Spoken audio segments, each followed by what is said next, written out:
बड़े भागा नाल प्राप्त होवे। वाहिगुरु सत संग दो कड़ियाँ, भागा नाल प्राप्त होवे। सत संग दो कड़ियाँ, बड़े भागा नाल प्राप्त होवे।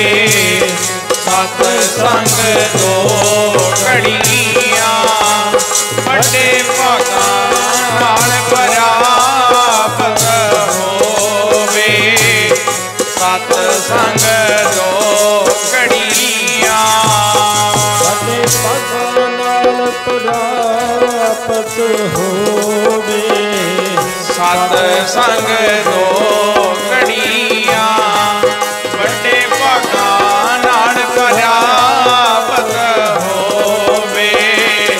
सत संग दो कड़ियाँ, बड़े भागा नाल प्राप्त होवे। प्राप्त होवे।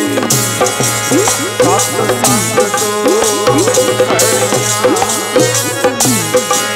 भागा नाल प्राप्त होवे। सत संग दो कड़ियाँ, बड़े भागा नाल प्राप्त होवे। सत संग दो कड़ियाँ, बड़े भागा नाल प्राप्त होवे। सत संग दो कड़ियाँ, बड़े भागा नाल प्राप्त होवे। सत संग दो कड़ियाँ, बड़े भागा नाल प्राप्त होवे। सत संग दो कड़ियाँ, सत संग जी दो कड़ियाँ। सत संग जी दो कड़ियाँ, सत संग जी दो कड़ियाँ। सत संग जी दो कड़ियाँ, हो सत संग जी प्यारे दो कड़ियाँ। सत संग जी प्यारे दो कड़ियाँ, बड़े भागा नाल प्राप्त होवे। प्राप्त होवे। सत संग दो कड़ियाँ, भागा नाल प्राप्त होवे। सत संग दो कड़ियाँ, बड़े भागा नाल प्राप्त होवे। सत संग दो कड़ियाँ, बड़े भागा नाल प्राप्त होवे।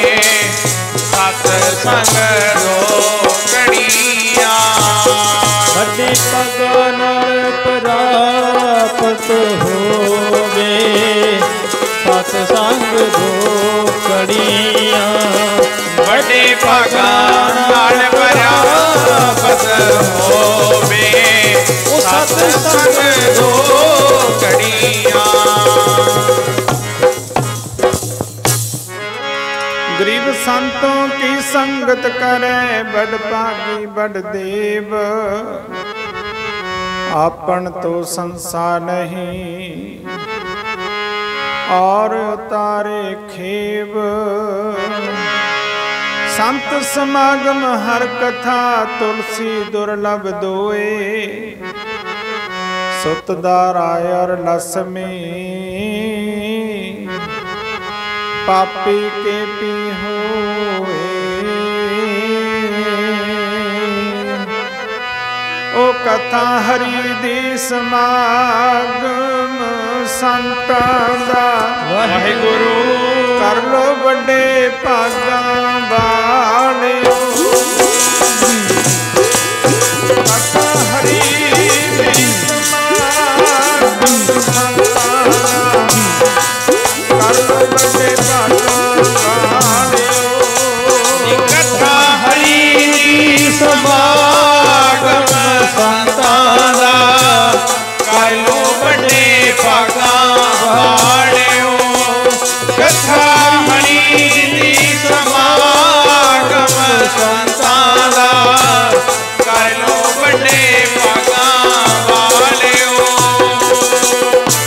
ਹਰੀ ਦੀ ਸਮਾਗਮ ਸੰਤਾਂ ਦਾ ਕਰ ਲੋ ਵੱਡਿਆਂ ਭਾਗਾਂ ਵਾਲਿਓ।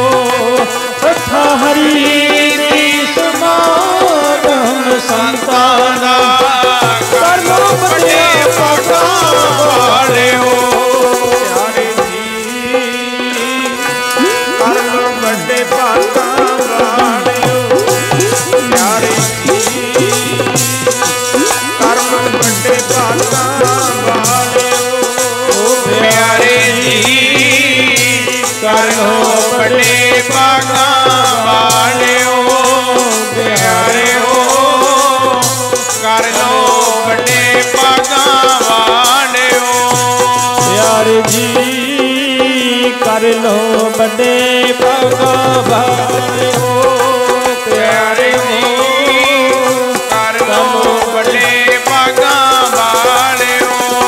ਕਥਾ ਹਰੀ ਦੀ ਸਮਾਗਮ ਸੰਤਾਂ ਦਾ ਕਰ ਲੋ ਵੱਡੇ ਭਾਗਾਂ ਵਾਲਿਓ। ਕਥਾ ਹਰੀ ਦੀ ਸਮਾਗਮ ਸੰਤਾਂ ਦਾ ਕਰ ਲੋ ਵੱਡੇ ਭਾਗਾਂ ਵਾਲਿਓ। ਕਥਾ ਹਰੀ ਦੀ ਸਮਾਗਮ ਸੰਤਾਂ ਦਾ ਕਰ ਲੋ ਵੱਡੇ ਭਾਗਾਂ ਵਾਲਿਓ। ਕਥਾ ਹਰੀ ਦੀ ਸਮਾਗਮ ਸੰਤਾਂ ਦਾ ਕਰ ਲੋ ਵੱਡੇ ਭਾਗਾਂ ਵਾਲਿਓ। ਸੰਤ ਸਮਾਗਮ ਹਰ ਕਥਾ ਦੀ ਦੁਰਲਭ ਦੋਏ ਸੁਤਦਾਰਾਇਣ ਲక్ష్ਮੀ ਪਾਪੀ ਕੇ ਪੀ ਹੋਏ।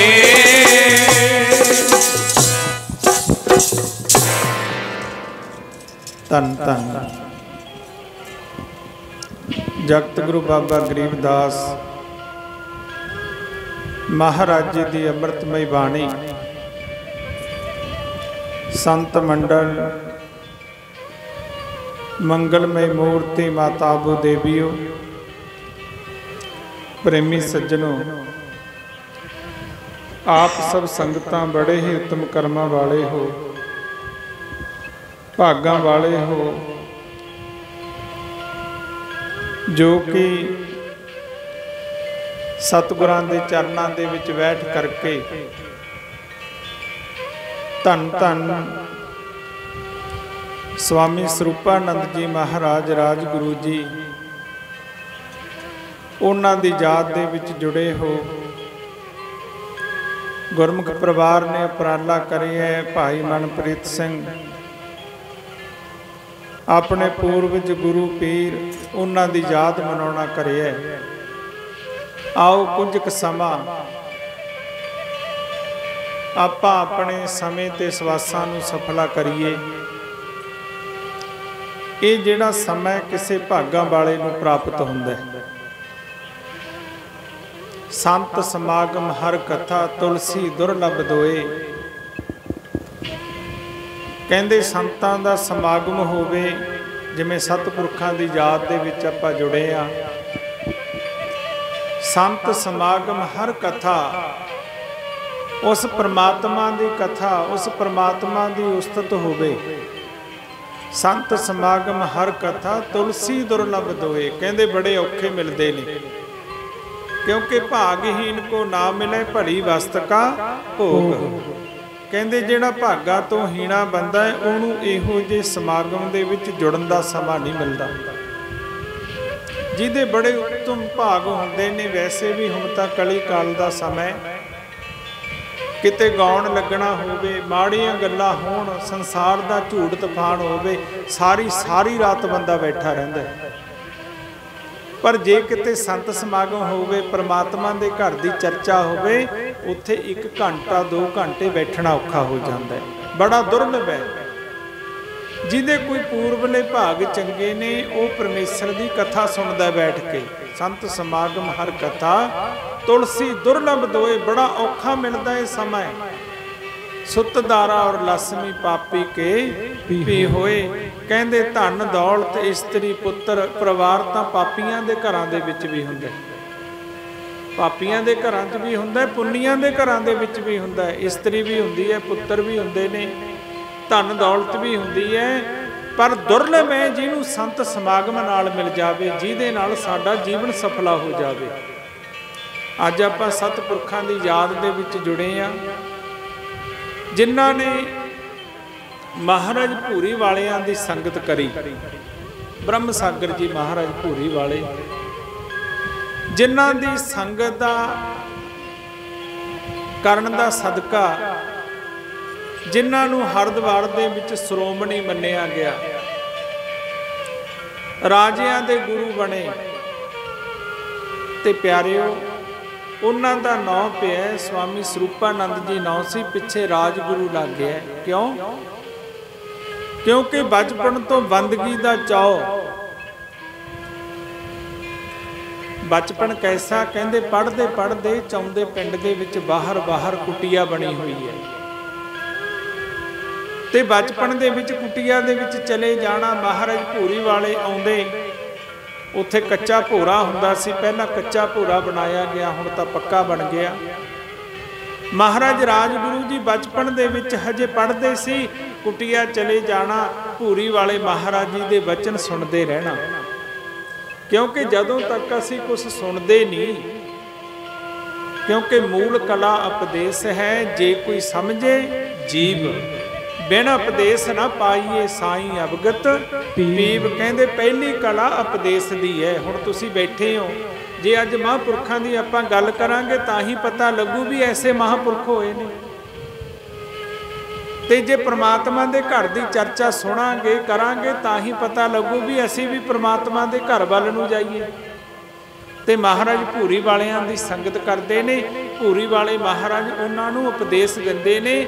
ਐਸਾ ਵੈਰਾਗ ਜਾਗਿਆ ਬਚਪਨ ਦੇ ਵਿੱਚ ਹੀ, ਮਨ ਹੋ ਗਿਆ ਵੀ ਮੈਂ ਬਸ ਭੂਰੀ ਵਾਲੇ ਮਹਾਰਾਜ ਜੀ ਦੇ ਚਰਨਾਂ ਦੇ ਵਿੱਚ ਰਹਿਣਾ, ਸਾਰਾ ਦਿਨ ਕੁਟੀਆ ਦੇ ਵਿੱਚ ਰਹਿਣਾ।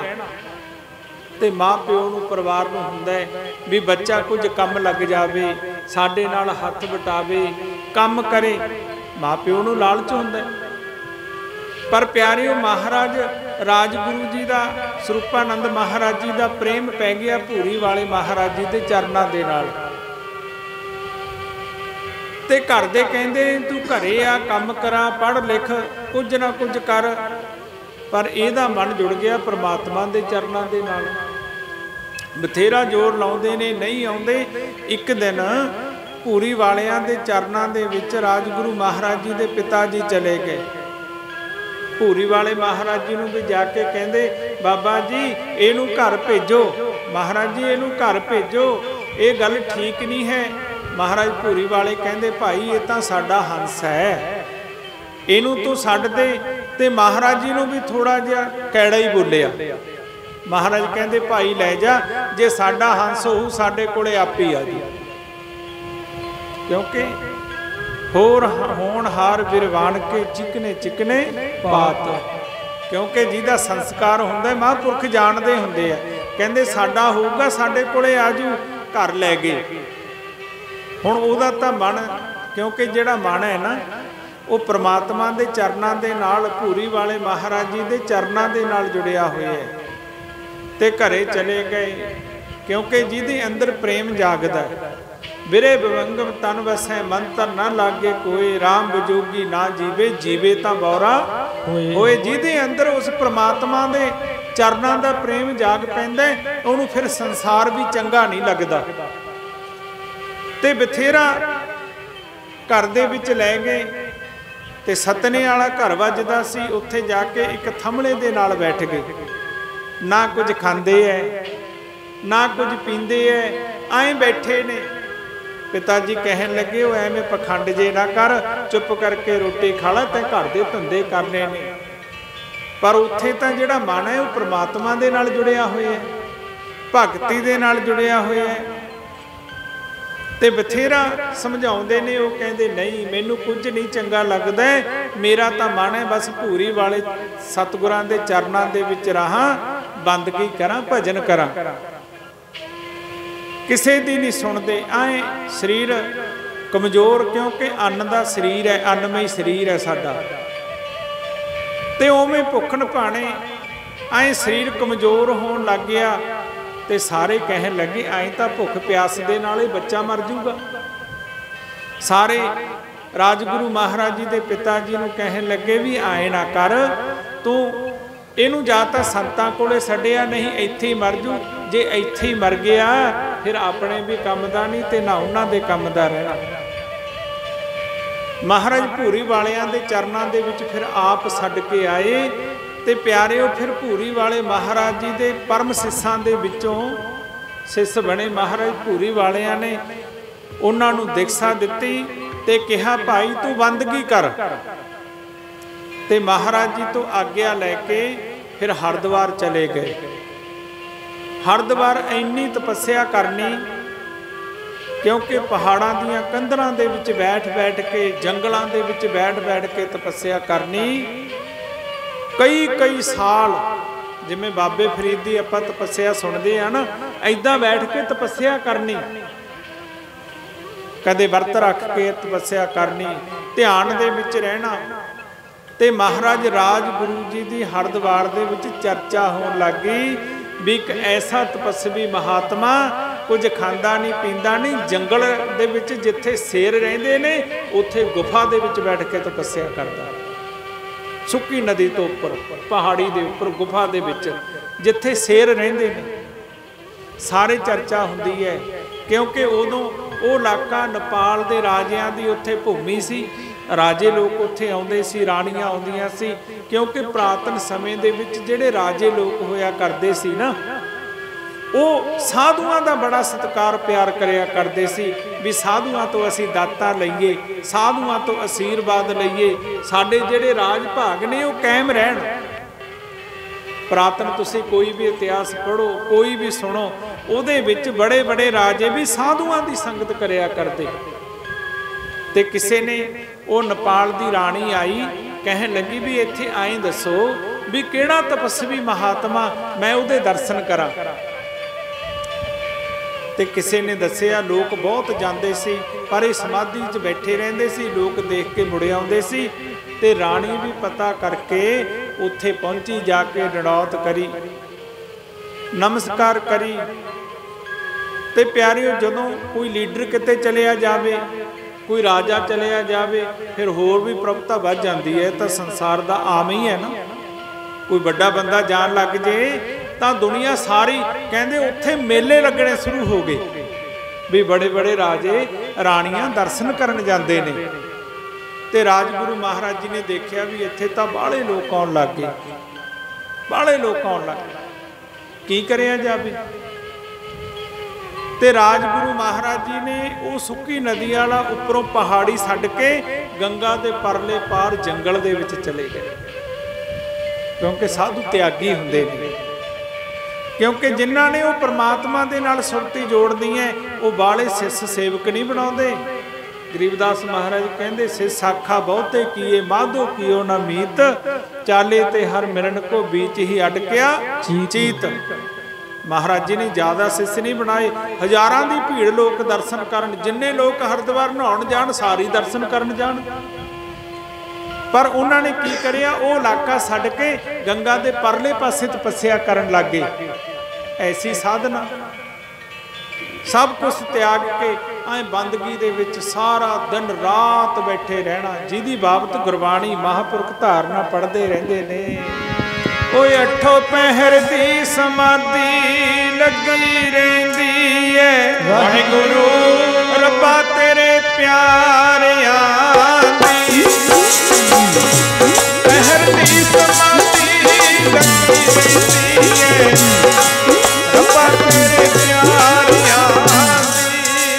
अठों पहर दी समाधि लगी रहती है रब्बा तेरे प्यारियां दी।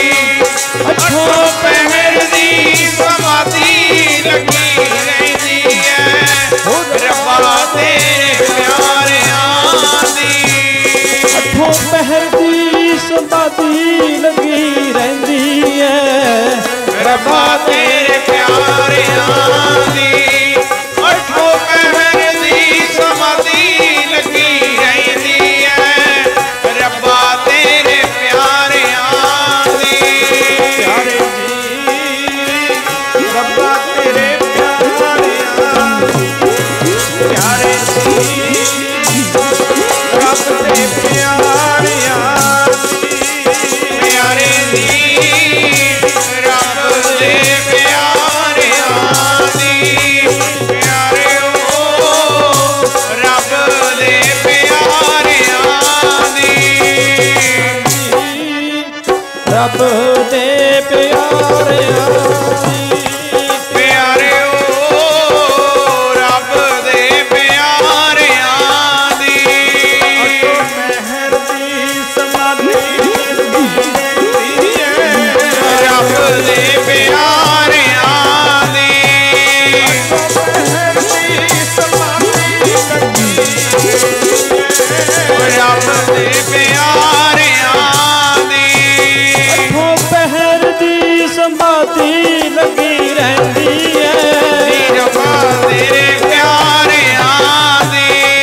अठों पहर दी समाधि लगी रहती है रब दे प्यारियां दी। ਕਹਿੰਦੇ ਜਿਹੜੇ ਰੱਬ ਦੇ ਪਿਆਰੇ ਨੇ ਅਠੋ ਪਹਿਰ ਦੀ ਸਮਾਧੀ ਲੱਗੀ ਰਹਿੰਦੀ ਹੈ। ਦੱਦਾ ਆਖੇ ਦੂਰ ਬੜੀ ਮੰਜ਼ਲ ਫਕੀਰਾਂ ਵਾਲੀ ਦੁਨੀਆ ਕੀ ਜਾਣੇ ਫੱਕਰ ਕਿੱਥੇ ਨੇ ਬਰਾਜਦੇ। ਫੱਕਰਾਂ ਦੀ ਨਹੀਂ ਪਤਾ ਲੱਗਦਾ ਕਿੱਥੇ ਰਹਿੰਦੇ ਨੇ। ਸੁਣ ਤੇ ਸਮਾਧ ਲੱਗੀ ਨਾਲ ਪ੍ਰਮਾਤਮਾ ਦੇ ਦੁਨੀਆ ਕੀ ਜਾਣੇ ਸਾਧੂ ਸੁੱਤੇ ਐ ਕਿ ਜਾਗਦੇ। ਐ ਸਮਾਧੀ ਦੇ ਵਿੱਚ ਲੀਨ ਰਹਿੰਦੇ ਨੇ। ਲੋਕੀ ਬੇਗਿਆਤ ਮੁੱਲ ਪਾਮ ਦੇ ਪਖੰਡੀਆਂ ਦਾ ਬਿਰਲੇ ਸਰੋਤੇ ਹੁੰਦੇ ਫੱਕਰਾਂ ਦੇ ਰਾਜ ਦੇ। ਕਹਿੰਦੇ ਜਿਹੜੇ ਰੱਬ ਦੇ ਪਿਆਰੇ ਨੇ ਉਹ ਬਿਰਲੇ ਬਿਰਲੇ ਨੇ। ਜਿਹੜੇ ਬੰਦਗੀ ਕਰਦੇ ਨੇ ਜੰਗਲਾਂ ਦੇ ਵਿੱਚ ਬੈਠ ਬੈਠ ਕੇ ਬੰਦਗੀ ਕਰਦੇ ਨੇ। ਲੋਕੀ ਬੇਗਿਆਤ ਮੁੱਲ ਪਾਮ ਦੇ ਪਖੰਡੀਆਂ ਦਾ ਬਿਰਲੇ ਸਰੋਤੇ ਹੁੰਦੇ ਫੱਕਰਾਂ ਦੇ ਰਾਜ ਦੇ। ਕੋਈ ਬਿਰਲੇ ਬਿਰਲੇ ਹੁੰਦੇ ਨੇ ਪਿਆਰਿਓ। ਅੱਜ ਰਾਜਗੁਰੂ ਮਹਾਰਾਜ ਜੀ ਭੀੜ ਨੂੰ ਛੱਡ ਕੇ ਜੰਗਲ 'ਚ ਤਪੱਸਿਆ ਕਰਦੇ ਨੇ। ਐਸੀ ਤਪੱਸਿਆ ਕਈ ਸਾਲ ਜੰਗਲਾਂ ਦੇ ਵਿੱਚ ਉੱਥੇ ਹੀ ਫਲ ਫੁੱਲ ਖਾ ਕੇ ਗੁਜ਼ਾਰਾ ਕਰ ਲੈਣਾ। ਕਿਉਂਕਿ ਰੱਬ ਦੇ ਪਿਆਰੇ ਜੰਗਲਾਂ ਦੇ ਵਿੱਚ ਰਹਿੰਦੇ। ਕਿਉਂਕਿ ਜੜੀਆਂ ਬੂਟੀਆਂ ਖਾ ਕੇ ਕੰਦ ਮੂਲ ਵਗੈਰਾ ਖਾ ਕੇ ਪੱਤੇ ਪੁੱਤੇ ਫਲ ਖਾ ਕੇ ਜੋ ਮਿਲ ਗਿਆ ਖਾ ਕੇ ਬਸ ਉੱਥੇ ਬੰਦਗੀ ਕਰਦੇ ਰਹਿਣਾ। ਕਿਸੇ ਨੂੰ ਨਹੀਂ ਪਤਾ ਵੀ ਉਹ ਘਣੇ ਜੰਗਲ ਦੇ ਵਿੱਚ ਕੋਈ ਮਹਾਤਮਾ ਤਪੱਸਿਆ ਕਰਦਾ। ਲੁਕ ਕੇ ਰਹਿੰਦੇ ਨੇ, ਛੁਪ ਕੇ ਰਹਿੰਦੇ ਨੇ। ਅੱਜ ਦਾ ਤਾਂ ਸਮਾਂ ਕੁਝ ਹੋਰ ਹੋ ਗਿਆ। ਮੇਰੇ ਵਰਗੇ ਦਿਖਾਵਾ ਹੀ ਵਾਲਾ ਕਰਦੇ ਨੇ। ਨੈਟ ਤੇ ਹੀ ਚੜੀ ਰਹਿੰਦੇ ਨੇ 24 ਘੰਟੇ ਵੀ ਦੁਨੀਆ ਨੂੰ ਪਤਾ ਲੱਗ ਜੇ ਅਸੀਂ ਵੀ ਸੰਸਾਰ ਤੇ ਹੈਗੇ। ਪਰ ਜਿਹੜੇ ਰੱਬ ਦੇ ਪਿਆਰੇ ਨੇ ਲੁਕ ਕੇ ਰਹਿੰਦੇ ਨੇ, ਲੁਕ ਕੇ ਛੁਪ ਕੇ ਵੀ ਕੋਈ ਸਾਨੂੰ ਜਾਣ ਨਾ ਲਵੇ। ਰਾਜਗੁਰੂ ਮਹਾਰਾਜ ਜੀ ਐਂ ਛੁਪ ਕੇ ਰਹਿੰਦੇ ਨੇ ਤੇ ਲੋਕ ਲੱਭਦੇ ਫਿਰਦੇ ਨੇ ਵੀ ਇੱਥੇ ਐਡਾ ਤਪਸਵੀ ਸਾਧੂ ਸੀ ਕਿੱਧਰ ਨੂੰ ਗਿਆ। ਪਰ ਐ ਨਹੀਂ ਪਤਾ ਗੰਗਾ ਦੇ ਪਰਲੇ ਪਾਸੇ ਉਹ ਸਮਾਧੀਆਂ ਲਾਈ ਬੈਠਾ ਹੈ। ਕਹਿੰਦੇ ਕੋਈ ਸਮਾਂ ਚਲੋ ਸਰੀਰ ਹੈ, ਸਰੀਰ ਦੀ ਕਿਰਿਆ ਹੈ, ਦੁੱਖ ਸੁੱਖ ਤਾਂ ਸਰੀਰ ਦੇ ਉੱਪਰ ਆਉਂਦੇ ਹੀ ਰਹਿੰਦੇ ਨੇ। ਕਹਿੰਦੇ ਮਹਾਰਾਜ ਜੀ ਨੂੰ ਕਿਤੇ ਰਾਜਗੁਰੂ ਮਹਾਰਾਜ ਜੀ ਨੂੰ ਉੱਥੇ ਬੁਖਾਰ ਹੋ ਗਿਆ। ਕਹਿੰਦੇ ਕੋਈ ਜੰਗਲ ਦੇ ਵਿੱਚ ਲੋਕ ਕਿਉਂਕਿ ਜਿਹੜੇ ਚਰਵਾਹੇ ਹੁੰਦੇ ਨੇ ਜੰਗਲਾਂ ਦੇ ਵਿੱਚ ਘੁੰਮਦੇ ਰਹਿੰਦੇ ਨੇ। ਕੋਈ ਭੇਡਾਂ ਬੱਕਰੀਆਂ ਲੈ ਕੇ ਆਪਣੇ ਜਾਨਵਰ ਲੈ ਕੇ ਤੇ ਮਹਾਰਾਜ ਰਾਜਗੁਰੂ ਜੀ ਨੂੰ ਐਸਾ ਬੁਖਾਰ ਚੜਿਆ। ਕੁਝ ਸਰੀਰ ਤਾਂ ਕਿਉਂਕਿ ਤਪੱਸਿਆ ਕਰਦੇ ਸੀ, ਹੱਡੇ ਹੱਡ ਹੁੰਦੇ ਨੇ ਜਿਹੜੇ ਤਪੱਸਿਆ ਕਰਦੇ ਨੇ। ਜਿਹੜੇ ਤਪੱਸਿਆ ਕਰਦੇ ਨੇ ਕਿਉਂਕਿ ਫਲ ਫੁੱਲ ਹੀ ਖਾਣੇ ਨੇ। ਹੁਣ ਸਾਡੇ ਵਾਲਾ ਤਾਂ ਸਿਸਟਮ ਹੈ ਨਹੀਂ ਵੀ ਜਿੱਥੇ ਜਾਓ ਮਟਰ ਪਨੀਰੇ ਖਾਣਾ, ਫਿਰ ਮੋਟਾਪਾ ਹੀ ਆਉਣਾ। ਕਮੰਟਲ ਦੇ ਹੋ ਜਾਂਦੇ ਨੇ ਬਾਬੇ ਸਾਰੇ। ਸੱਚ ਤਾਂ ਸੱਚ ਹੀ ਹੈ ਭਾਈ, ਬੰਦਗੀ ਵਾਲਿਆਂ ਦੀ ਗੱਲ ਹੈ। ਜਿਹੜੇ ਐਸੀ ਬੰਦਗੀ ਕਰਦੇ ਨੇ ਜਿਨ੍ਹਾਂ ਨੂੰ ਸੰਸਾਰ ਯਾਦ ਕਰਦਾ ਹੈ। ਤੇ ਮਹਾਰਾਜ ਜੀ ਐ ਸਰੀਰ ਸੁੱਕ ਗਿਆ, ਪਿੰਜਰਾ ਹੋ ਗਿਆ। ऐसा शरीर हो गया, जर्जर हो गया, बीमार हो गए। ਤੇ ਕੋਈ ਆ ਜਿਹੜੀ ਉੱਥੇ ਕੋਈ ਜੰਗਲ ਦੇ ਵਿੱਚ ਚਰਵਾਹਾ ਫਿਰਦਾ, ਉਹਨੇ ਦੇਖਿਆ ਵੀ ਕੋਈ ਤਪਸਵੀ ਸੰਤ ਹੈ। ਇੱਧਰ ਲੱਭਦੇ ਫਿਰਦੇ ਨੇ, ਨੇਪਾਲ ਦੀ ਰਾਣੀ ਲੱਭਦੀ ਫਿਰਦੀ ਹੈ, ਸਾਧੂ ਕਿੱਥੇ ਗਏ, ਕਈ ਸਾਲ ਹੋ ਗਏ।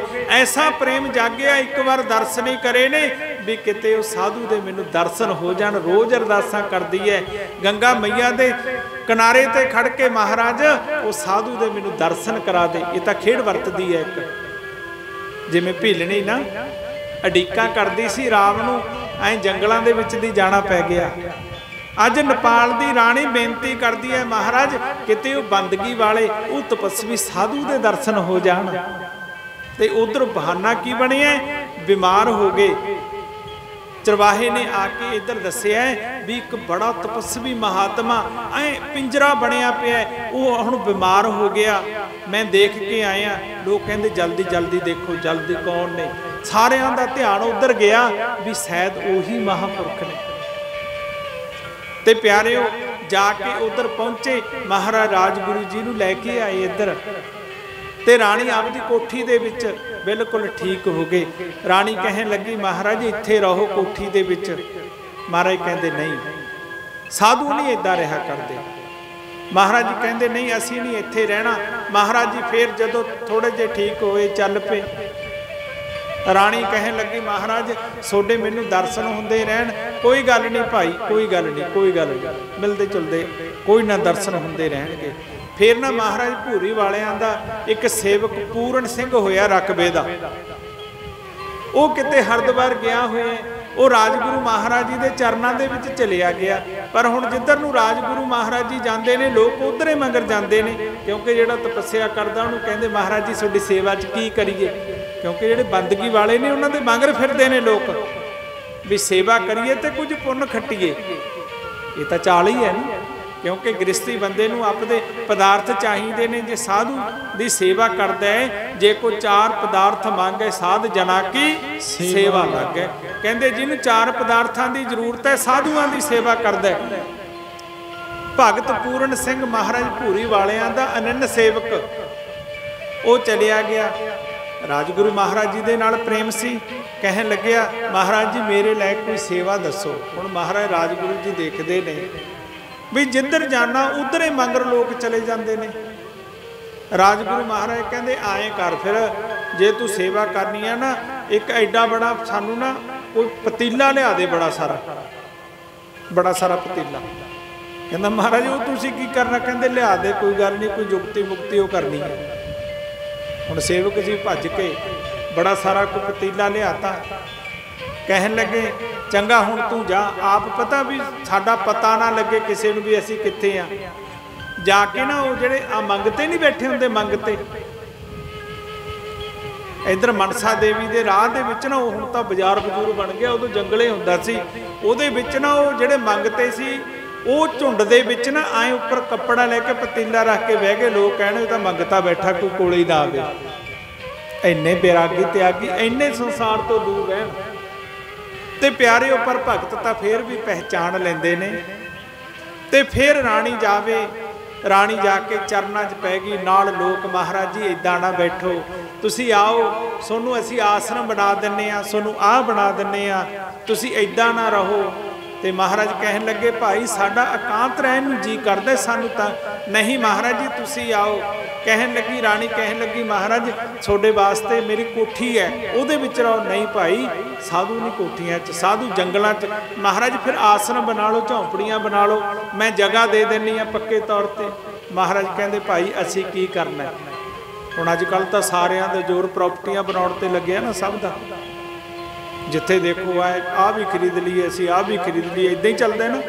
ਮਹਾਰਾਜ ਕਹਿੰਦੇ ਨਹੀਂ ਭਾਈ, ਸਾਨੂੰ ਨਹੀਂ ਜ਼ਰੂਰਤ, ਇਹ ਸਰੀਰ ਹੈ, ਇਹ ਨਾਸਵਾਨ ਹੈ, ਸਾਨੂੰ ਨਹੀਂ ਕਿਸੇ ਚੀਜ਼ ਦੀ ਜ਼ਰੂਰਤ। ਰਾਣੀ ਕਹਿਣ ਲੱਗੀ ਨਹੀਂ ਮਹਾਰਾਜ ਜ਼ਰੂਰ ਤੁਸੀਂ ਆਸਰਮ ਬਣਾਓ। ਮਹਾਰਾਜ ਭੂਰੀ ਵਾਲਿਆਂ ਦੇ ਆਪਦੇ ਗੁਰੂਆਂ ਦੇ ਨਾਂ ਤੇ ਹੀ ਬਣਾ ਲਓ। ਕਹਿੰਦੇ ਪਰ ਫਿਰ ਅਸੀਂ ਨਹੀਂ ਲੈਣਾ। ਕਹਿੰਦੇ ਮਹਾਰਾਜ ਰਹੋ ਤਾਂ ਸਹੀ। ਕਹਿੰਦੇ ਹਾਂ ਰਹਾਂਗੇ ਜ਼ਰੂਰ। ਐਂ ਕਰੋ ਫਿਰ, ਜੇ ਤੁਸੀਂ ਦੇਣਾ ਹੀ ਆ ਸਾਡੇ ਗੁਰ ਭਾਈਆਂ ਨੂੰ ਦੇ ਦਿਓ। ਰਾਜਗੁਰੂ ਮਹਾਰਾਜ ਨੇ ਆਪਣੇ ਵਾਸਤੇ ਨਹੀਂ ਲਿਆ, ਆਪਣੇ ਗੁਰ ਭਾਈਆਂ ਨੂੰ ਦੇਤਾ ਵੀ ਮਹਾਰਾਜ ਭੂਰੀ ਵਾਲਿਆਂ ਦੇ ਨਾਂ ਤੇ ਬਣਾ ਲਓ। ਫਿਰ ਸਵਾਮੀ ਲਾਲ ਦਾਸ ਜੀ ਮਹਾਰਾਜ ਤੇ ਪੰਡਿਤ ਜਗਨਨਾਥ ਜੀ ਜਿਹੜਾ ਹਰਿਦੁਆਰ ਦੇ ਵਿੱਚ ਬ੍ਰਹਮ ਨਿਵਾਸ ਆਸ਼ਰਮ ਬਣਿਆ ਹੋਇਆ ਨਾ, ਬਹੁਤ ਵਿਸ਼ਾਲ ਆਸ਼ਰਮ ਹੈ, ਉਹ ਆਪਣੇ ਗੁਰ ਭਾਈਆਂ ਦੇ ਨਾਂ ਤੇ ਆਪ ਕਹਿਣ ਲੱਗੇ ਵੀ ਇੱਥੇ ਰਹਾਂਗੇ, ਅਸੀਂ ਮੰਡਲੀ ਚਲਾਵਾਂਗੇ, ਸੰਸਾਰ ਦਾ ਭਲਾ ਹੋਊਗਾ। ਫਿਰ ਰਾਜਗੁਰੂ ਮਹਾਰਾਜ ਜੀ ਨੇ ਉੱਥੇ ਬ੍ਰਹਮ ਨਿਵਾਸ ਦੇ ਨਾਂ ਤੇ ਇੱਕ ਮੰਡਲੀ ਤਿਆਰ ਕਰੀ, ਬ੍ਰਾਹਟ ਸਾਧੂ ਰੱਖੇ, ਪੂਰੇ ਬ੍ਰਾਹਟ, ਤੇ ਉਹਦੇ ਵਿੱਚ ਰਿਹਾ ਕਰਨ। ਇਹ ਵਿਦਵਾਨ ਬਹੁਤ ਸੀ, ਤਪਸਵੀ ਬਹੁਤ ਸੀ, ਸਾਰੇ ਇਹਨਾਂ ਦੇ ਹੁਕਮ ਦੇ ਵਿੱਚ ਚੱਲਦੇ ਸੀ, ਜੋ ਕਹਿੰਦੇ ਸੀ ਸਾਰਾ ਹਰਿਦੁਆਰ ਇਹਨਾਂ ਨੂੰ ਆ ਕੇ ਪੁੱਛਦਾ ਸੀ। ਉਦੋਂ ਆਸ਼ਰਮ ਨਹੀਂ ਸੀ ਹੁੰਦੇ, ਹੁਣ ਤਾਂ ਹਰਿਦੁਆਰ ਬਹੁਤ ਵੱਡਾ ਸ਼ਹਿਰ ਬਣ ਗਿਆ ਨਾ, ਉਹ ਤਾਂ ਕਿਤੇ ਕਿਤੇ ਜਾਂ ਤਾਂ ਬ੍ਰਖਤ ਕੁਟੀਆ ਹੁੰਦੀ ਸੀ, ਜਾਂ ਪਰਮਖੰਡ ਧਾਮ ਹੁੰਦਾ ਸੀ, ਤੇ ਜਾਂ ਬ੍ਰਹਮ ਨਿਵਾਸ ਬਣਿਆ ਸੀ। 2-4 ਆਸ਼ਰਮ ਹੁੰਦੇ ਸੀ, ਬਾਕੀ ਸਭ ਕੁਝ ਬਾਅਦ ਚ ਬਣਿਆ। ਤੇ ਪਿਆਰਿਓ ਐ ਮੰਡਲੀ ਰਹਿਣੀ। ਤੇ ਪਿਆਰਿਓ ਇੱਕ ਦਿਨ ਐਸਾ ਬਣਿਆ, ਬੜੇ ਤਿਆਗੀ ਸੀ, 1 ਮਿੰਟ 'ਚ ਸਭ ਕਾਹੇ ਦਾ ਤਿਆਗ ਕਰ ਦਿੰਦੇ ਸੀ। ਤੇ ਜਿਹੜੀ ਮੰਡਲੀ ਸੀ ਨਾ, ਮੰਡਲੀ ਦੇ ਵਿੱਚ ਸਾਧੂ ਕਿਉਂਕਿ ਤਰ੍ਹਾਂ ਦੇ ਹੁੰਦੇ ਨੇ, ਸਾਰਿਆਂ ਦਾ ਸੁਭਾਅ ਇੱਕੋ ਜਿਹਾ ਨਹੀਂ ਹੁੰਦਾ। ਸਾਧ ਸਮੂਹ ਅਨੇਕ ਮਤੀ ਕੇ, ਅਨੇਕਾਂ ਮਤਾਂ ਦੇ ਹੁੰਦੇ ਨੇ। ਕਿਉਂ ਇਹ ਡਿਸਿਪਲਿਨ ਬਹੁਤ ਰੱਖਦੇ ਸੀ ਵੀ ਸਾਧੂ ਹੋ ਤਾਂ ਸਾਧੂ ਬਣ ਕੇ ਰਹੋ। ਭੋਰਾ ਵੀ ਇੰਨੇ ਟਾਈਮ ਤੇ ਉੱਠੋ, ਭਜਨ ਕਰੋ, ਭਿਕਸ਼ਾ ਲੈਣ ਜਾਣਾ ਇਕੱਠੇ ਹੋ ਕੇ ਜਾਓ, ਕੱਲੇ ਕੱਲੇ ਨੇ ਨਹੀਂ ਜਾਣਾ, ਇੱਧਰ ਉੱਧਰ ਨਹੀਂ ਘੁੰਮਣਾ ਕਿਤੇ। ਇਹ ਟੋਕਣਾ ਤਾਂ ਹੁੰਦਾ ਹੀ ਆ, ਵੱਡੇ ਸਾਧੂ ਟੋਕਦੇ। ਇੱਕ ਕਹਿੰਦਾ ਮਹਾਤਮਾ ਵੀ ਮੌਜੀ ਹੁੰਦੇ ਨੇ, ਕਹਿੰਦੇ ਇਹਨਾਂ ਦਾ ਆਸਣ ਬਣਾਇਆ ਹੋਇਆ ਤਾਂ ਕਰਕੇ ਚੌਧਰ ਕਰਦਾ। ਰਾਜਗੁਰੂ ਮਹਾਰਾਜ ਜੀ ਨੂੰ ਪਤਾ ਲੱਗਿਆ, ਉਸੇ ਟਾਈਮ ਉਹ ਜਗ੍ਹਾ ਦਾ ਹੀ ਤਿਆਗ ਕਰਤਾ। ਮੇਰ ਨਹੀਂ ਰੱਖਣੀ। ਉਹ ਕਹਿੰਦੇ ਸੀ ਮੇਰ ਮੇ ਮਰ ਗਏ, ਪੰਥ ਪਾਇਆ ਨਹੀਂ, ਮਗਜ ਮੇ ਪੜेंगे ਬਹੁਤ ਜੂਤੇ। ਵੀ ਜਿਹੜਾ ਮੇਰ ਕਰਦਾ ਹੈ ਨਾ, ਮੇਰ ਮੇ ਮਰ ਜਾਂਦਾ, ਉਹ ਪੰਥ ਤੱਕ ਨਹੀਂ ਪਹੁੰਚ ਸਕਦਾ। ਤੇ ਜਿਹੜਾ ਤਿਆਗ ਹੈ, ਵੈਰਾਗ ਨਾਮ ਹੈ ਤਿਆਗ का 5-25 ਮਾਹੀ, ਜਬ ਲਗ ਸੰਸਾਰ ਸਰ ਪੈ ਤਬ ਲਗ ਤਿਆਗੀ ਨਾਹੀਂ। ਜੇ ਕਿਤੇ ਕੋਈ ਸੰਸਾਰ ਰਹਿ ਗਿਆ ਫਿਰ ਉਹ ਕਾਹਦਾ ਤਿਆਗੀ ਹੈ। ਉਦੋਂ ਹੀ ਛੱਡ ਕੇ ਚਲੇ ਗਏ, ਫਿਰ ਜੰਗਲਾਂ ਦੇ ਵਿੱਚ ਚਲੇ ਗਏ, ਫਿਰ ਸਾਰੇ ਲੱਭਦੇ ਫਿਰਦੇ ਨੇ ਕਦੋਂ ਮਿਲਣਗੇ, ਕਿੱਥੇ ਮਿਲਣਗੇ, ਕਿਵੇਂ ਮਿਲਣਗੇ। ਸਮਾਂ ਲੰਘਦਾ ਗਿਆ ਤੇ ਫਿਰ ਕਈ ਸਾਲ ਤਪੱਸਿਆ, ਬਾਬੇ ਫਰੀਦ ਵਾਂਗੂ ਜਿਵੇਂ 37 ਸਾਲ ਤਪੱਸਿਆ ਕਰੀ ਨਾ, ਐਦਾਂ ਕਿੰਨੇ ਹੀ ਸਾਲ ਤਪੱਸਿਆ ਕਰੀ। ਤੇ ਸਾਰੇ ਐਂ ਬਿਲਕਦੇ ਫਿਰਨ ਕਦੋਂ ਮਿਲਣਗੇ ਮਹਾਂਪੁਰਖ। ਫਿਰ ਜੇ ਪਤਾ ਲੱਗਿਆ ਵੀ ਫਲਾਣੇ ਜੰਗਲ ਦੇ ਵਿੱਚ ਨਾ ਤਪੱਸਿਆ ਕਰਦੇ ਨੇ, ਡੋਈ ਵਾਲੇ ਜੰਗਲ ਦੇ ਵਿੱਚ ਜਿੱਥੇ ਭੂਰੀ ਵਾਲੇ ਮਹਾਰਾਜ ਜੀ ਤਪੱਸਿਆ ਕਰਦੇ ਸੀ, ਵੀ ਜਿੱਥੇ ਉਹਨਾਂ ਦੇ ਗੁਰੂਆਂ ਨੇ ਤਪੱਸਿਆ ਕਰੀ ਹੈ ਉਹ ਵੀ ਉੱਥੇ ਤਪੱਸਿਆ ਕਰਦੇ ਨੇ। ਫਿਰ ਕਹਿੰਦੇ ਇਕੱਠੇ ਹੋ ਕੇ ਗਏ, ਰਾਣੀ ਗਈ, ਮਹਾਰਾਜ ਜੀ ਤੁਸੀਂ ਤਪੱਸਿਆ ਹੀ ਕਰਨੀ ਹੈ, ਤੁਸੀਂ ਹਰਿਦੁਆਰ ਦੇ ਵਿੱਚ ਰਹਿ ਕੇ ਤਪੱਸਿਆ ਕਰੋ। ਭਾਈ ਨਹੀਂ, ਉੱਥੇ ਰੌਲੇ ਪੈ ਜਾਂਦੇ ਨੇ, ਕੋਈ ਕੁਝ, ਅਸੀਂ ਤਾਂ ਬੰਦਗੀ ਕਰਨੀ ਹੈ। ਉਹ ਕਹਿਣ ਲੱਗੀ ਮਹਾਰਾਜ ਮੇਰੀ ਕੋਠੀ ਬਣੀ ਹੋਈ ਹੈ, ਮੈਂ ਉਹ ਕੋਠੀ ਤੁਹਾਡੇ ਲਈ ਛੱਡ ਦੇਣੀ ਹੈ। ਕਹਿੰਦੇ ਅਸੀਂ ਨਹੀਂ ਨੌ ਨੂੰ ਕੁਝ ਕਰਾਉਣਾ। ਕਹਿਣ ਲੱਗੇ ਮਹਾਰਾਜ ਉੱਦਾਂ ਹੀ ਰਹੀ ਚਲੋ, ਜਿੰਨਾ ਚਿਰ ਤੁਹਾਡੀ ਮੌਜ ਹੈ ਤਪੱਸਿਆ ਕਰੋ। ਫਿਰ ਰਾਣੀ ਨੇ ਆਪਦੀ ਕੋਠੀ ਦੇਤੀ, ਆਪਦੀ ਕੋਠੀ ਦੇਤੀ, ਆਪ ਕੋਠੀ ਨੂੰ ਛੱਡ ਕੇ ਚਲੀ ਗਈ ਦੇਹਰਾਦੂਨ। ਤੇ ਰਾਜਗੁਰੂ ਮਹਾਰਾਜ ਜੀ ਬਹੁਤ ਲੰਬਾ ਸਮਾਂ ਉੱਥੇ ਬਹੁਤ ਸਾਧੂ ਆਇਆ ਕਰਨ, ਸਤਸੰਗ ਹੋਇਆ ਕਰੇ, ਤੇ ਬਹੁਤ ਲੰਬਾ ਸਮਾਂ ਉੱਥੇ ਰਹੇ। ਫਿਰ ਰਾਣੀ ਦਾ ਜਦੋਂ ਅੰਤਮ ਸਮਾਂ ਆਇਆ ਨਾ, ਰਾਣੀ ਮਹਾਰਾਜ ਨੂੰ ਕਹਿਣ ਲੱਗੀ ਮਹਾਰਾਜ ਜੀ ਕਿਰਪਾ ਕਰਕੇ ਤੁਸੀਂ ਆਪਦੇ ਨਾਂ ਤੇ ਇੱਕ ਆਸ਼ਰਮ ਬਣਾ ਲਓ। ਮੇਰਾ ਮਨ ਹੈ ਵੀ ਤੁਹਾਡੇ ਨਾਂ ਤੇ ਤੁਹਾਡੀ ਕੋਈ ਯਾਦ ਬਣ ਜੂਗੀ। ਮਹਾਰਾਜ ਰਾਜਗੁਰੂ ਜੀ ਕਹਿੰਦੇ ਨਹੀਂ, ਅਸੀਂ ਨਹੀਂ ਬਣਾਉਣਾ। ਕਹਿਣ ਲੱਗੀ ਮਹਾਰਾਜ ਮੇਰੀ ਤੀਬਰ ਇੱਛਾ, ਜਿੰਨੀ ਦੇਰ ਤੱਕ ਤੁਸੀਂ ਜਗ੍ਹਾ ਨਹੀਂ ਲੈਂਦੇ, ਆਸ਼ਰਮ ਨਹੀਂ ਨਾ ਬਣਾਉਂਦੇ, ਓਨੀ ਦੇਰ ਤੱਕ ਮੇਰੇ ਪ੍ਰਾਣ ਨਹੀਂ ਨਿਕਲਣੇ। ਰਾਜਗੁਰੂ ਮਹਾਰਾਜ ਕਹਿੰਦੇ ਭਾਈ ਫਿਰ ਅਸੀਂ ਤਾਂ ਨਹੀਂ ਬਣਾਉਣੇ, ਐਂ ਕਰ ਆ ਸਾਡਾ ਗੰਗਾਨੰਦ ਹੈ। ਗੰਗਾਨੰਦ ਮਹਾਰਾਜ ਜੀ ਨਾਲ ਬਹੁਤ ਪਿਆਰ ਸੀ, ਕਿਉਂਕਿ ਗੰਗਾਨੰਦ ਮਹਾਰਾਜ ਜੀ ਆਪਣੇ ਗੁਰੂ ਦੇ ਸਮਾਨ ਸਮਝਦੇ ਸੀ। ਕਿਤੇ ਜਾਂਦੇ ਸੀ ਤਾਂ ਗੰਗਾਨੰਦ ਮਹਾਰਾਜ ਜੀ ਡਣੌਤ ਕਰਕੇ ਨਹੀਂ ਸੀ ਉੱਠਦੇ, ਰਾਜਗੁਰੂ ਮਹਾਰਾਜ ਜੀ ਫੜ ਕੇ ਠਾਲਦੇ ਸੀ ਉਹਨਾਂ ਨੂੰ, ਇੱਕ ਲੱਤ ਦੇ ਭਾਰ ਖੜ ਜਾਂਦੇ ਸੀ, ਕਿਉਂਕਿ ਗੰਗਾਨੰਦ ਮਹਾਰਾਜ ਜੀ ਨੂੰ ਸਾਰੀ ਦੁਨੀਆ ਜਾਣਦੀ ਹੈ। ਕਹਿਣ ਲੱਗੇ ਅਸੀਂ ਨਹੀਂ, ਜੇ ਬਣਾਉਣਾ ਹੈ ਤਾਂ ਸਾਡੇ ਗੰਗਾਨੰਦ ਜੀ ਦੇ ਨਾਂ ਤੇ ਬਣਾ ਦੇਣਾ। ਤੇ ਫਿਰ ਉਹ ਆਸ਼ਰਮ ਦੇ ਵਿੱਚ ਸਵਾਮੀ ਗੰਗਾਨੰਦ ਸਰੂਪਾਨੰਦ ਆਸ਼ਰਮ ਨਾਮ ਲਿਖਿਆ ਗਿਆ। ਬੜੇ ਤਿਆਗੀ। ਫਿਰ ਇੱਕ ਦਿਨ ਐਸਾ ਆਇਆ ਜਦੋਂ ਕੋਠੀ ਦੇ ਵਿੱਚ ਰਹਿੰਦੇ ਨੇ, ਰਾਣੀ ਤਾਂ ਸਰੀਰ ਛੱਡ ਗਈ, ਉਹਦੇ ਬੇਟਾ ਨਹੀਂ ਸੀ ਕੋਈ ਤੇ ਬੇਟੀਆਂ ਸੀ 2। ਤੇ ਹੁਣ ਸਮਾਂ ਬਦਲਦਾ ਗਿਆ, ਸਭ ਲਾਲਚੀ ਹੋ ਜਾਂਦੇ ਨੇ। ਜਿਹੜੀਆਂ ਉਹ ਕੁੜੀਆਂ ਵਿਆਹੀਆਂ ਸੀ ਉਹਨਾਂ ਦੇ ਜਮਾਈਆਂ ਦੇ ਮਨ ਦੇ ਵਿੱਚ ਆ ਗਿਆ ਵੀ ਜਗ੍ਹਾ ਬੜੀ ਮਹਿੰਗੀ ਹੈ ਇਹ, ਵੀ ਇੱਥੇ ਸੰਤਾਂ ਦਾ ਡੇਰਾ। ਕਦੋਂ ਇਹ ਜਗ੍ਹਾ ਖਾਲੀ ਹੋਊ, ਰਾਜਗੁਰੂ ਮਹਾਰਾਜ ਜੀ ਨੂੰ ਇੰਨੀ ਗੱਲ ਦਾ ਪਤਾ ਲੱਗਿਆ ਵੀ ਉਹਨਾਂ ਦੇ ਮਨ 'ਚ ਇਹੋ ਜਿਹੀ ਗੱਲ ਆ ਗਈ। ਮਹਾਰਾਜ ਰਾਜਗੁਰੂ ਜੀ ਛੱਡ ਕੇ ਉਹਨੂੰ ਵੀ ਤੁਰ ਪਏ। ਕਹਿੰਦੇ ਭਾਈ ਸੰਤ ਕਿਹਨੇ ਲੰਗੋਟੀ ਰੱਖੀ ਮੋਢੇ ਤੇ, ਚਿੱਪੀ ਫੜੀ ਹੱਥ 'ਚ, ਉਹਨੂੰ ਵੀ ਛੱਡ ਕੇ ਤੁਰ ਪਏ। ਅੱਗੇ ਵੇਦਾਂਤ ਆਸ਼ਰਮ ਸੀ, ਉਹਨਾਂ ਨੂੰ ਪਤਾ ਲੱਗਿਆ, ਉਹਨਾਂ ਨੇ ਫਿਰ ਰੋਕਿਆ ਜਾ ਕੇ, ਮਹਾਰਾਜ ਜੀ ਜਾਓ ਨਾ, ਤੁਸੀਂ ਇੱਥੇ ਰਹੋ। ਐਸੇ ਤਿਆਗੀ, ਤਿਆਗ ਕੌਣ ਕਰਦਾ? ਤਿਆਗੀ ਬਣਨਾ ਬੜਾ ਔਖਾ ਪਿਆਰਿਓ। ਇਕੱਠਾ ਕਰਨ ਵਾਲੀ ਤਾਂ ਸਾਰੀ ਦੁਨੀਆ ਹੈ। ਇਕੱਠਾ ਕਰਦਾ ਕੋਈ ਰਹਿ ਜਾਂਦਾ, ਲੈ ਕੋਈ ਜਾਂਦਾ। ਮਖਿਆਲ ਦੀਆਂ ਮੱਖੀਆਂ ਸ਼ਾਇਦ ਇਕੱਠਾ ਕਰਦੀਆਂ ਰਹਿੰਦੀਆਂ ਨੇ ਥਾਂ ਥਾਂ ਬੂਟੇ ਤੋਂ ਜਾ ਕੇ। ਆਪਾਂ ਵੀ ਸਾਰੇ ਇਕੱਠਾ ਕਰਦੇ ਰਹਿਣੇ ਆ ਸਾਰੀ ਜ਼ਿੰਦਗੀ। ਤੇ ਪਿਆਰਿਓ ਉਹਦਾ ਭੋਗ ਨਹੀਂ ਭੋਗਦੇ। ਬੱਚਿਆਂ ਵਾਸਤੇ ਇਕੱਠਾ ਰਹਿ ਜਾਂਦਾ। ਬੱਚੇ ਪਤਾ ਨਹੀਂ ਲਾਇਕ ਨੇ ਕਿ ਨਲਾਇਕ ਨੇ, ਉਹ ਗਾਹਾਂ ਪਤਾ ਲੱਗਦਾ। ਸ਼ਾਇਦ ਇਕੱਠਾ ਕਰਦੀ ਹੈ ਮੱਖੀ, ਚੋਕੇ ਕੋਈ ਹੋਰ ਹੀ ਲੈ ਜਾਂਦਾ। ਇਸੇ ਤਰ੍ਹਾਂ ਰਾਜਗੁਰੂ ਮਹਾਰਾਜ ਕਹਿੰਦੇ ਕੁਝ ਇਕੱਠੇ ਨਹੀਂ ਕਰਨਾ, ਸਭ ਕਾਸੇ ਦਾ ਤਿਆਗ। ਫਿਰ ਵੇਦਾਂਤ ਆਸ਼ਰਮ ਦੇ ਵਿੱਚ ਬਹੁਤ ਲੰਬਾ ਸਮਾਂ ਰਹੇ ਤੇ ਲੋਕ ਜਾਇਆ ਕਰਨ। ਮੈਂ ਖੁਦ ਦੇਖਿਆ, ਉਹਨਾਂ ਦੀ ਸੇਵਾ ਕਰਨ ਦਾ ਸਮਾਂ ਮਿਲਿਆ। ਬੜੇ ਬੜੇ ਤਪੱਸਵੀ ਮਹਾਤਮਾ ਵੀ, ਬੜੇ ਬੜੇ ਲੋਕ ਉਹਨਾਂ ਦੇ ਚਰਨਾਂ ਦੇ ਵਿੱਚ ਆਇਆ ਕਰਦੇ। ਉਹ ਸਮਾਂ ਸੀ ਕਹਿੰਦੇ ਜਦੋਂ ਇੰਦਰਾ ਗਾਂਧੀ ਦਾ ਰਾਜ ਸੀ ਨਾ, ਭਾਰਤ ਮਾਤਾ ਦਾ ਜਿਹੜਾ ਉੱਥੇ ਮੰਦਿਰ ਬਣਿਆ ਬਹੁਤ ਉੱਚਾ, ਉਹਦਾ ਜਦੋਂ ਉਦਘਾਟਨ ਕਰਨਾ ਸੀ ਨਾ, ਜਦੋਂ ਉਹਦਾ ਉਦਘਾਟਨ ਕਰਨਾ ਸੀ, ਜਿਹੜਾ ਰੀਬਨ ਸੀ, ਇੰਦਰਾ ਗਾਂਧੀ ਵੀ ਆਈ ਸੀ, ਰਾਜਗੁਰੂ ਮਹਾਰਾਜ ਨੂੰ ਬੁਲਾਇਆ ਸੀ। ਕਹਿੰਦੇ ਐਂ 3 ਘੰਟੇ ਰਾਜਗੁਰੂ ਮਹਾਰਾਜ ਨੂੰ ਖੜ ਕੇ ਡੀਕਦੀ ਰਹੀ ਵੀ ਕਦੋਂ ਆਉਣਗੇ ਮਹਾਤਮਾ। ਐਸੇ ਤਪੱਸਵੀ ਮਹਾਤਮਾ ਸੀ। ਕਹਿਣ ਤੋਂ ਭਾਵ ਹੈ ਸਾਰੀ ਜ਼ਿੰਦਗੀ ਆਪਣੇ ਲਈ ਕੁਝ ਬਣਾਇਆ ਨਹੀਂ, ਇੱਥੇ ਤੱਕ ਕਿ ਕੋਈ ਸਿੱਸ ਵੀ ਨਹੀਂ ਬਣਾਇਆ ਆਪਦਾ। ਕੋਈ ਧੱਕੇ ਨਾਲ ਕਹੀ ਜਾਵੇ ਮੈਂ ਸਿੱਸਾ, ਮੈਂ ਚੇਲਾ, ਉਹਨਾਂ ਦਾ ਉਹ ਲਹਿਦਾ ਗੱਲ ਹੈ ਵੀ ਚਲੋ ਵੱਡੇ ਮਹਾਤਮਾ ਨੇ ਨਾਮ ਹੋ ਜਾਂਦਾ, ਪਰ ਉਹਨਾਂ ਨੇ ਕੋਈ ਆਪਣਾ ਸਿੱਸ ਨਹੀਂ ਬਣਾਇਆ ਸਾਰੀ ਜ਼ਿੰਦਗੀ। ਤੇ ਨਾ ਹੀ ਆਪਣੇ ਵਾਸਤੇ ਇੱਕ ਵੀ ਚੀਜ਼ ਲਿਆਂਦੀ, ਕਦੇ ਇੱਕ ਵੀ ਆਪਣੇ ਵਾਸਤੇ ਕਮਰਾ ਬਣਾਇਆ। ਤਿਆਗ ਹੀ ਤਿਆਗ, ਤਿਆਗ ਹੀ ਤਿਆਗ ਕਰਦੇ ਰਹੇ। ਨਹੀਂ ਜੇ ਕਿਤੇ ਉਹ ਕੁਝ ਬਣਾਉਂਦੇ ਨਾ, ਅੱਜ ਮੇਰੇ ਖਿਆਲ ਦੇ ਵਿੱਚ ਕੋਈ ਆਸਰਮ ਉਹਦੇ ਬਰੋਬਰ ਦਾ ਹੋਣਾ ਨਹੀਂ ਸੀ। ਐਡਾ ਆਸਰਮ ਹੋਣਾ ਸੀ ਉਹਨਾਂ ਦਾ। ਕੁਝ ਬਣਾਇਆ ਹੀ ਨਹੀਂ। ਜੇ ਕਿਸੇ ਨੇ ਦਿੱਤਾ, ਕਦੇ ਆਪਣੇ ਗੁਰੂ ਭਾਈਆਂ ਨੂੰ ਦੇਤਾ, ਆਪਣੇ ਗਾਹਾਂ ਗੁਰੂ ਭਾਈਆਂ ਦੇ ਚੇਲਿਆਂ ਨੂੰ ਦੇਤਾ, ਆਪਦੇ ਵਾਸਤੇ ਕੁਝ ਜੋੜਿਆ ਹੀ ਨਹੀਂ। ਅੱਜ ਉਹਨਾਂ ਮਹਾਂਪੁਰਖਾਂ ਦੀ ਯਾਦ ਇਹ ਪਰਿਵਾਰ ਵੀ ਇਸ ਕਰਕੇ ਮਨਾ ਰਿਹਾ ਹੈ ਕਿਉਂਕਿ ਇਹਨਾਂ ਦੇ ਪਰਿਵਾਰ ਦੇ ਵਿੱਚੋਂ ਹੋਏ ਨੇ। ਉਹਨਾਂ ਦੀ ਯਾਦ ਵੀ ਤਾਜ਼ਾ ਰਹਿ ਜੇ। ਹਰਿਦੁਆਰ ਵੀ ਮਨਾਉਂਦੇ ਨੇ ਯਾਦ, ਅੱਜ ਉੱਥੇ ਵੀ ਭੋਗ ਪਏ ਨੇ ਰਾਜਗੁਰੂ ਆਸ਼ਰਮ 'ਚ। ਕਹਿਣ ਤੋਂ ਭਾਵ ਹੈ ਐਸੇ ਵਿਰਾਗੀ ਤਿਆਗੀ ਮਹਾਂਪੁਰਖ, ਜਦੋਂ ਇਹੋ ਜਿਹੇ ਮਹਾਂਪੁਰਖਾਂ ਦਾ ਅਸੀਂ ਨਾਮ ਵੀ ਲੈਂਦੇ ਹਾਂ ਨਾ, ਤਾਂ ਵੀ ਸਾਡੀ ਰਸਨਾ ਪਵਿੱਤਰ ਹੋ ਜਾਂਦੀ ਹੈ, ਸਾਡਾ ਜੀਵਨ ਪਵਿੱਤਰ ਹੋ ਜਾਂਦਾ ਹੈ। ਇਸ ਕਰਕੇ ਪਿਆਰਿਓ, ਵੱਡੇ ਭਾਗਾਂ ਵਾਲੇ ਜਿਨ੍ਹਾਂ ਨੂੰ ਇਹੋ ਜਿਹੇ ਸਤਿਪੁਰਖਾਂ ਦੀ ਯਾਦ ਦੇ ਵਿੱਚ ਜੁੜਨ ਦਾ ਸਮਾਂ ਪ੍ਰਾਪਤ ਹੋਇਆ। ਦਾਸ ਉਹਨਾਂ ਦੇ ਕੋਲੇ ਜਦੋਂ ਚਰਨਾਂ ਦੇ ਵਿੱਚ ਰਹਿੰਦਾ ਸੀ ਨਾ, ਕੁਝ ਕੁ ਸਮਾਂ ਸੇਵਾ ਕਰਨ ਦਾ ਸਮਾਂ ਮਿਲੇ। ਬਿਲਕੁਲ ਬਿਰਧ ਹੋ ਗਏ ਸੀ, 100 ਸਾਲ ਦੀ ਆਜੂ ਹੋ ਗਈ ਸੀ, ਬਾਲ ਦੁਬਾਰਾ ਕਾਲੇ ਹੋਣ ਲੱਗ ਗਏ ਸੀ, ਦੰਦ ਵੀ ਦੁਬਾਰਾ ਆ ਗਏ ਸੀ, ਹੌਲੀ ਹੌਲੀ ਬੋਲਦੇ ਸੀ। ਉਹਨਾਂ ਦਾ ਸੁਭਾਅ ਕਿਹੋ ਜਿਹਾ ਸੀ, ਕਿਸੇ ਨੂੰ ਦੁੱਖ ਨਹੀਂ ਦੇਣਾ, ਕੋਈ ਕਿਹੋ ਜਿਹਾ ਹੀ ਆ ਜਾਣਾ। ਕਿਸੇ ਨੇ ਆ ਕੇ ਕਹਿਣਾ ਮਹਾਰਾਜ ਜੀ ਫਲਾਣਾ, ਕੋਈ ਗੱਲ ਨਹੀਂ ਭਾਈ, ਤੇਰਾ ਜਿਵੇਂ ਜੀ ਕਰਦਾ ਤੂੰ ਕਰ ਲੈ। ਦੂਆ ਆ ਗਿਆ, ਉਹਨੂੰ ਕਹਿਣਾ ਜਿਵੇਂ ਤੇਰਾ ਜੀ ਕਰ। ਜਾਣੀ ਦੀ ਆਪਣੇ ਸਿਰ ਲੈਣੀ ਨਹੀਂ ਕੋਈ ਗੱਲ, ਕਿਸੇ ਨੂੰ ਮਾੜਾ ਬਚਨ ਨਹੀਂ ਕਹਿਣਾ, ਕਿਸੇ ਨੂੰ ਕੌੜਾ ਨਹੀਂ ਬੋਲਣਾ, ਪ੍ਰੇਮ ਦੇ ਨਾਲ ਬੋਲਣਾ ਸਾਰਿਆਂ ਨੂੰ।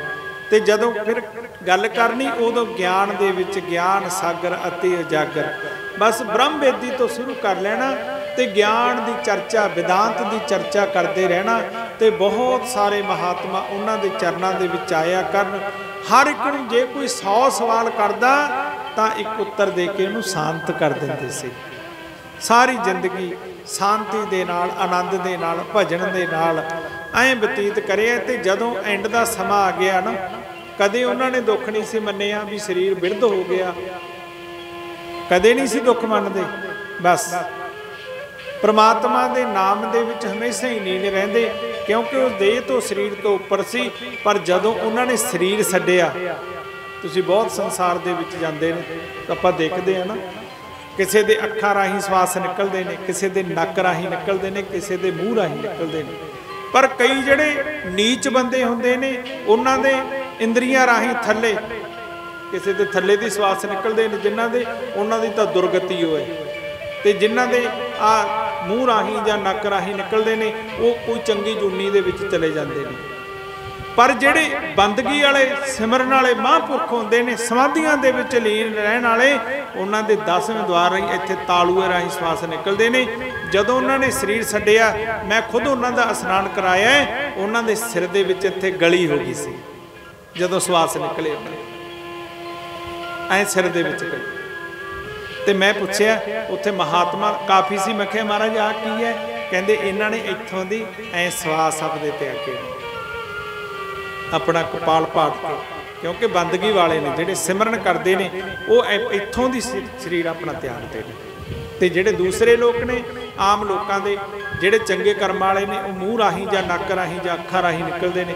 ਜਿਹੜੇ ਕਨਿਸ਼ਟ ਲੋਕ ਨੇ, ਪਾਪੀ ਲੋਕ ਨੇ, ਉਹਨਾਂ ਦੇ ਗੰਦੀਆਂ ਇੰਦਰੀਆਂ ਰਾਹੀਂ ਨਿਕਲਦੇ ਨੇ। ਇਸ ਕਰਕੇ ਪਿਆਰਿਓ, ਐਸੇ ਸਤਿਪੁਰਖ, ਕਿਉਂਕਿ ਉਹ ਆਪਣਾ ਨਾਮ ਨਹੀਂ ਕਰਦੇ, ਠੀਕ ਹੈ ਕੋਈ ਸਮਾਂ ਆਊਗਾ ਪਰ ਉਹਨਾਂ ਦਾ ਨਾਮ ਨਹੀਂ ਕਦੇ ਖਤਮ ਹੁੰਦਾ। ਇਸ ਕਰਕੇ ਅੱਜ ਸਤਿਪੁਰਖਾਂ ਦੀ ਆਪਾਂ ਯਾਦ ਦੇ ਵਿੱਚ ਜੁੜੇ ਹਾਂ। ਭਾਗਾਂ ਵਾਲਿਆਂ ਜਿਨ੍ਹਾਂ ਨੂੰ ਜੁੜਨ ਦਾ ਸਮਾਂ ਮਿਲਿਆ। ਵੈਸੇ ਤਾਂ ਸਹਿਜ ਪਾਠ ਦਾ ਭੋਗ ਦਿਨੇ ਪਾਤਾ ਸੀ, ਮੈਂ ਕਿਹਾ ਵੀ ਸਤਸੰਗ ਦਾ ਸ਼ਾਮ ਨੂੰ ਟਾਈਮ ਰੱਖਿਓ, ਥੋੜਾ ਜਿਹਾ ਮਹਾਂਪੁਰਖਾਂ ਬਾਰੇ ਬੋਲਣ ਦਾ ਕੁਝ ਆਨੰਦ ਆਉਂਦਾ ਗਰਮੀ ਦੇ ਵਿੱਚ। ਕੁਝ ਲੋਕ ਫਿਰ ਵਿਹਲੇ ਹੋ ਜਾਂਦੇ ਨੇ, ਵੀ ਉਹ ਹਿਸਾਬ ਦੇ ਨਾਲ ਰੱਖਿਓ। ਸੋ ਬਹੁਤ ਸੋਹਣਾ ਉਪਰਾਲਾ ਕਰੀਏ, ਇਸੇ ਤਰ੍ਹਾਂ ਕਰਨਾ ਚਾਹੀਦਾ। ਸਤਿਗੁਰੂ ਜੀ ਕਿਰਪਾ ਕਰਨ, ਪਰਿਵਾਰ ਨੂੰ ਆਪਣੇ ਚਰਨਾਂ ਦੇ ਨਾਲ ਜੋੜ ਕੇ ਰੱਖਣ, ਬੁਰਾਈਆਂ ਤੋਂ ਰੋਕ ਕੇ ਰੱਖਣ, ਧਰਮ ਦੇ ਰਸਤੇ ਤੇ ਚੱਲਦਾ ਰਹੇ। ਐਸੇ ਸਤਿਪੁਰਖਾਂ ਦੀ ਕਿਰਪਾ ਹਮੇਸ਼ਾ ਹੀ ਬਣੀ ਰਹੇ। ਸੋ ਇਤਨੀ ਕੁ ਹਾਜ਼ਰੀ ਪ੍ਰਵਾਨ ਕਰਿਓ। ਬੋਲਦਿਆਂ ਕੋਲੋਂ ਕੋਈ ਅੱਖਰ ਵੱਧ ਘੱਟ ਬੋਲਿਆ ਜਾਂਦਾ। ਸਾਧ ਸੰਗਤ ਬਖਸ਼ਣਯੋਗ ਹੈ, ਸਤਿਗੁਰੂ ਜੀ ਬਖਸ਼ਣਯੋਗ ਨੇ। ਭਾਗਾਂ ਵਾਲੇ ਜਿਨ੍ਹਾਂ ਨੂੰ ਇਹ ਸਮਾਂ ਮਿਲਿਆ, ਆਓ ਇੱਕ ਧਾਰਨਾ ਪੜ੍ਹ ਕੇ ਸੰਤ ਸਮਾਗਮ, ਕਿਉਂਕਿ ਭਾਗਾਂ ਦੇ ਨਾਲ ਸੰਤਾਂ ਦਾ ਸਮਾਗਮ, ਸੰਤਾਂ ਦੀ ਕਥਾ, ਸੰਤਾਂ ਦੀ ਵਿਚਾਰ ਸਰਵਣ ਕਰਨ ਨੂੰ ਮਿਲਦੀ ਹੈ। ਨਹੀਂ ਅੱਜ ਦਾ ਸਮਾਂ ਤਾਂ ਇਹੋ ਜਿਹਾ ਆ ਗਿਆ, ਝੂਠ ਨੂੰ ਲੋਕ ਜ਼ਿਆਦਾ ਤਰਜੀਹ ਦਿੰਦੇ ਨੇ, ਪਾਪ ਨੂੰ ਜ਼ਿਆਦਾ ਤਰਜੀਹ ਦਿੰਦੇ ਨੇ। ਇਸੇ ਕਰਕੇ ਲੋਕ ਦੁਖੀ ਹੋ ਰਹੇ ਨੇ। ਅੱਗੇ ਸੱਤ ਨੂੰ ਤਰਜੀਹ ਦਿੰਦੇ ਸੀ। ਤੁਸੀਂ ਦੇਖ ਲਓ, ਪਹਿਲਾਂ ਲੋਕ ਕੀ ਖਾਂਦੇ ਸੀ? ਦੇਸੀ ਘਿਓ ਖਾਂਦੇ ਸੀ ਨਾ, ਕਿੰਨੇ ਤਕੜੇ ਹੁੰਦੇ ਸੀ, ਸੱਤ ਸੀ ਦੇਸੀ ਘਿਓ। ਤੇ ਹੁਣ ਕੀ ਹੈ? ਹੁਣ ਦੇਸੀ ਘਿਓ ਕੌਣ ਖਾਂਦਾ? ਸੁਭਾਅ ਕੇ ਪਤਾ ਨਹੀਂ ਕੀ ਕੁਝ ਖਾਂਦੇ ਆ, ਤੇ ਅਨੇਕਾਂ ਹੀ ਬਿਮਾਰੀਆਂ ਨੇ ਸਾਨੂੰ ਘੇਰਿਆ ਹੋਇਆ। ਸੱਤ ਨੂੰ ਸਹਿਣ ਕਰਨਾ ਔਖਾ ਹੈ, ਪਰ ਦੇਸੀ ਘਿਓ ਖਾ ਕੇ ਪਚਾਉਣਾ ਔਖਾ ਹੈ। ਨਾਲ ਵਰਜਿਸ਼ ਕਰਨੀ ਪੈਂਦੀ ਆ, ਡੰਡ ਮਾਰਨੇ ਪੈਂਦੇ ਆ, ਤਾਂ ਹਜਮ ਹੁੰਦਾ, ਸਰੀਰ ਵੀ ਰਿਸ਼ਟ ਪੁਸ਼ਟ ਰਹਿੰਦਾ। ਇਸੇ ਤਰ੍ਹਾਂ ਜਿਹੜਾ ਪ੍ਰਭੂ ਦਾ ਸਿਮਰਨ ਹੈ ਕਰਨਾ ਔਖਾ ਹੈ, ਸੱਤ ਦੇ ਮਾਰਗ ਤੇ ਚੱਲਣਾ ਔਖਾ ਹੈ। ਜਿਹੜਾ ਚੱਲ ਪਿਆ ਫਿਰ ਆਨੰਦ ਹੀ ਆਨੰਦ ਹੈ, ਆਨੰਦ ਹੀ ਆਨੰਦ ਹੈ। ਫਿਰ ਉਹ ਕਿਸੇ ਵੀ ਸਥਿਤੀ ਦੇ ਵਿੱਚ ਰਹੇ, ਉਹ ਆਨੰਦ ਦੇ ਵਿੱਚ ਰਹਿੰਦਾ। ਇਸ ਕਰਕੇ ਆਓ ਇੱਕ ਧਾਰਨਾ ਪੜ੍ਹ ਕੇ ਫਿਰ ਸਮਾਪਤ ਕਰੀਏ। ਸੰਤ ਸਮਾਗਮ ਹਰ ਕਥਾ ਤੁਲਸੀ ਦੁਰਲਭ, ਦੋਏ ਸੁਤਦਾਰ ਔਰ ਲక్ష్ਮੀ ਪਾਪੀ ਕੇ ਪੀ ਹੋਏ। ਉਹ ਵੱਡੇ ਭਾਗਾਂ ਨਾਲ ਪ੍ਰਾਪਤ ਹੋਵੇ ਵਾਹਿਗੁਰੂ ਸਤ ਸੰਗ ਸਾਧੂਆਂ ਦਾ। ਭਾਗਾਂ ਨਾਲ ਪ੍ਰਾਪਤ ਹੋਵੇ ਸਤ ਸੰਗ ਸਾਧੂਆਂ ਦਾ। ਵੱਡੇ ਭਾਗਾਂ ਨਾਲ ਪ੍ਰਾਪਤ ਹੋਵੇ ਸਤ ਸੰਗ ਸਾਧੂਆਂ ਦਾ। ਵੱਡੇ ਭਾਗਾਂ ਨਾਲ ਪ੍ਰਾਪਤ ਹੋਵੇ ਸਤ ਸੰਗ ਸਾਧੂਆਂ ਦਾ। ਵੱਡੇ ਭਾਗਾਂ ਨਾਲ ਪ੍ਰਾਪਤ ਹੋਵੇ ਸਤ ਸੰਗ ਵੱਡੇ ਭਾਗਾਂ ਨਾਲ ਪ੍ਰਾਪਤ ਹੋਵੇ ਸਤ ਸੰਗ ਸਾਧੂਆਂ ਦਾ। ਸਤ ਸੰਗ ਜੀ ਸਾਧੂਆਂ ਦਾ।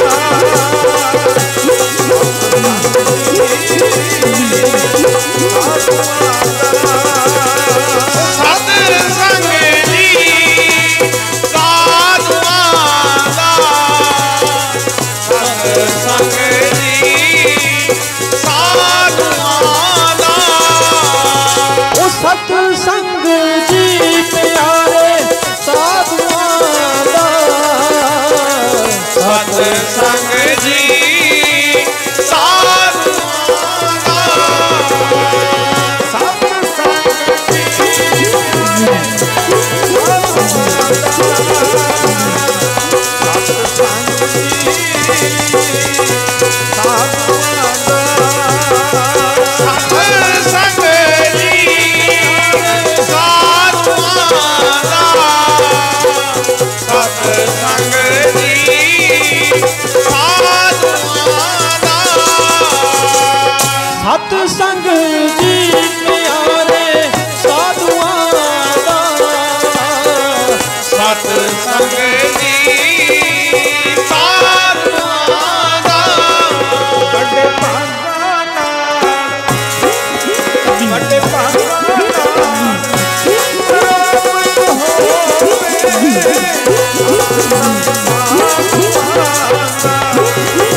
ਭਾਗਾਂ ਨਾਲ ਪ੍ਰਾਪਤ ਹੋਵੇ ਸਤ ਸੰਗ ਸਾਧੂਆਂ ਦਾ ਵੱਡੇ ਭਾਗਾਂ ਨਾਲ ਪ੍ਰਾਪਤ ਹੋਵੇ ਸਤ ਸੰਗ ਸਾਧੂਆਂ ਦਾ ਸੰਤੋਂ ਕੀ ਸੰਗਤ ਕਰੇ ਬੜ ਦੇਵ ਆਪਣ ਤੋਂ ਸੰਸਾਰ ਨਹੀਂ ਔਰ ਖੇਮ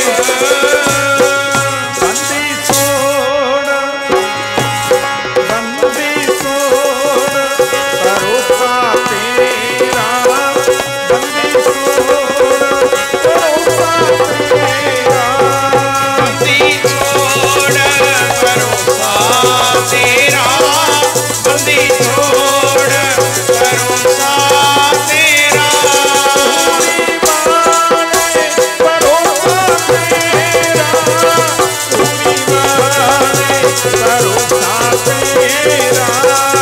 ਪੂਰੀ ਵਾਲੇ ਭਰੋਸਾ ਤੇਰਾ ਪੂਰੀ ਵਾਲੇ ਭਰੋਸਾ ਤੇਰਾ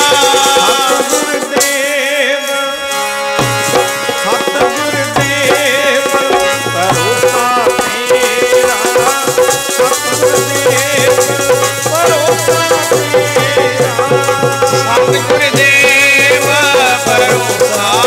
ਤੇਰਾ ਸਤਿਗੁਰਦੇਵ ਭਰੋਸਾ ਤੇਰਾ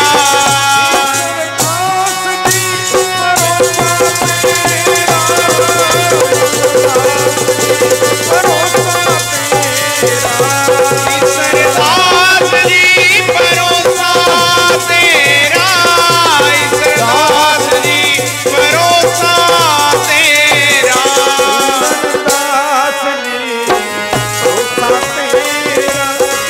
ਪੂਰਨਦਾਸ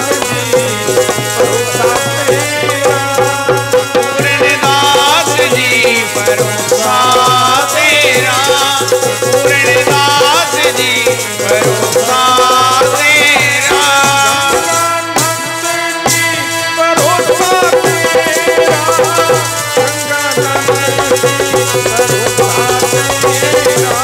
ਗੰਗਾਨੰਦ ਜੀ ਭਰੋਸਾ ਤੇਰਾ ਗੰਗਾਨੰਦ ਜੀ ਭਰੋਸਾ ਤੇਰਾ ਡਮਰੂ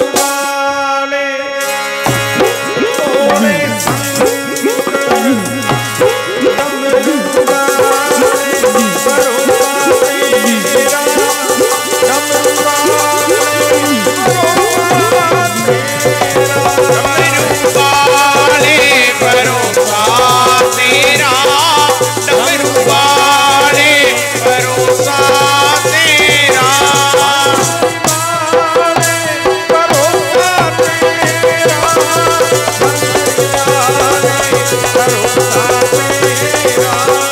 ਬਾਂਸਰੀ ਵਾਲੇ ਭਰੋਸਾ ਤੇਰਾ ਬਾਂਸਰੀ ਵਾਲੇ ਭਰੋਸਾ ਤੇਰਾ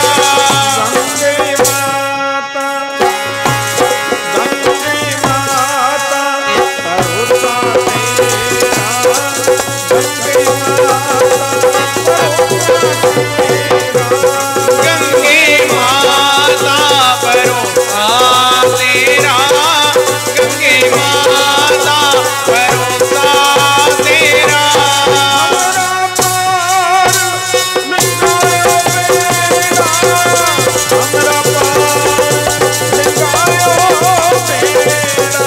ਮੇਰਾ ਪਾਰ ਲਿਖਾਇਓ ਬੇੜਾ ਮੇਰਾ ਪਾਰ ਲਿਖਾਇਓ ਬੇੜਾ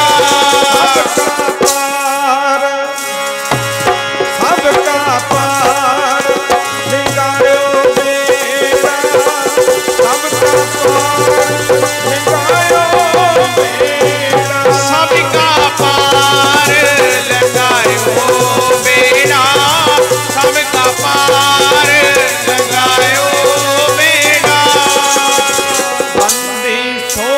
यार जी तुम लग हमरी और जैसे कागज जहाज को था